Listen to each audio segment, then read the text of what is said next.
उत्तराखंड में पंचायत चुनाव की तारीखों का ऐलान। नए सिरे से जारी हुआ पंचायत चुनाव का शेड्यूल। प्रदेश में 2 चरणों में होगा मतदान। राजनीतिक दलों में हलचल तेज। उत्तराखंड में पंचायत चुनाव की नई तारीखों का ऐलान हो गया है। राज्य निर्वाचन आयोग की तरफ से जारी अधिसूचना के मुताबिक प्रदेश में पंचायत चुनाव 2 चरणों में कराए जाएंगे। पहले चरण का मतदान 24 जुलाई को होगा, दूसरे चरण का मतदान 28 जुलाई को होगा और मतगणना 31 जुलाई को होगी। नामांकन की प्रक्रिया 2 जुलाई से शुरू होगी, जो कि 5 जुलाई तक चलेगी। 7 जुलाई से 9 जुलाई तक नामांकन पत्रों की जांच की जाएगी। 10 और 11 जुलाई को सुबह 10 से शाम 4 बजे तक नाम वापसी की तारीख तय की गई है। पहले चरण के चुनाव चिन्ह का आवंटन 14 जुलाई को किया जाएगा।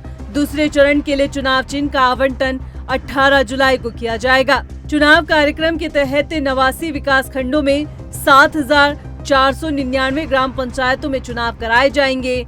प्रदेश में 12 जिलों में 66,418 पदों पर चुनाव होने हैं। प्रदेश भर में 8,276 मतदान केंद्र जबकि 10,529 मतदान स्थल बनाए गए हैं। पंचायत चुनाव में 47 लाख से ज्यादा मतदाता अपने मताधिकार का प्रयोग करेंगे। वहीं राज्य निर्वाचन आयोग की तरफ से अधिसूचना जारी होने के साथ ही राज्य में आदर्श आचार संहिता लागू हो गई है, जो चुनाव प्रक्रिया पूरी होने तक प्रभावी रहेगी। इसके साथ ही निर्वाचन प्रक्रिया को शांतिपूर्ण और निष्पक्ष तरीके से संपन्न कराने के लिए सुरक्षा के भी पुख्ता इंतजाम किए जा रहे हैं। वहीं दूसरी ओर चुनाव की घोषणा के साथ ही राजनीतिक हलचल भी तेज हो गई है।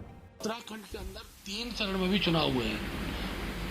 चुनाव व्यवस्थित हो, प्रशासन निकाय इसमें सक्रिय रहे, इसकी चिंता करना भी सरकार का काम होता है। अगर एक ही चरण में होता है तो कांग्रेस का दूसरा आरोप होता है।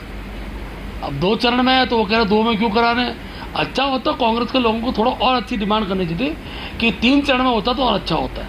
लेकिन सच्चाई ये है कि कांग्रेस चाहे पहला चरण हो चाहे 2 चरण हो, कांग्रेस पर न समय है, न उन पर प्रत्याशी है और न उन पर कार्यकर्ता हैं। इसलिए इस प्रकार का हार से पहले का बयान के रूप में इसको मैं देखता हूँ। उधर मुख्य विपक्षी दल ने निष्पक्ष चुनाव कराने की मांग की है। देखिए, चुनाव क्योंकि हाईकोर्ट ने जो स्टे लगाया था उस स्टे को वकेट करके और चुनाव का कार्यक्रम अब घोषित हो गया है। तो कार्यक्रम जो घोषित हुआ है 2 जुलाई से नामांकन की प्रक्रिया और उसके बाद जो नामांकन के बाद पर्चा जांच, फिर उसके बाद नाम वापसी और उसके बाद फिर चुनाव।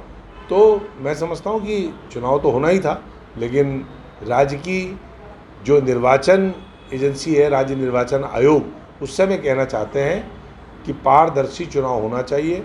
किसी प्रकार का कोई भी अगर पक्षपात करने की कोशिश पीठासीन अधिकारियों ने या राज्य निर्वाचन आयोग ने करा तो इस बार कांग्रेस पूरी लड़ाई के मूड में है।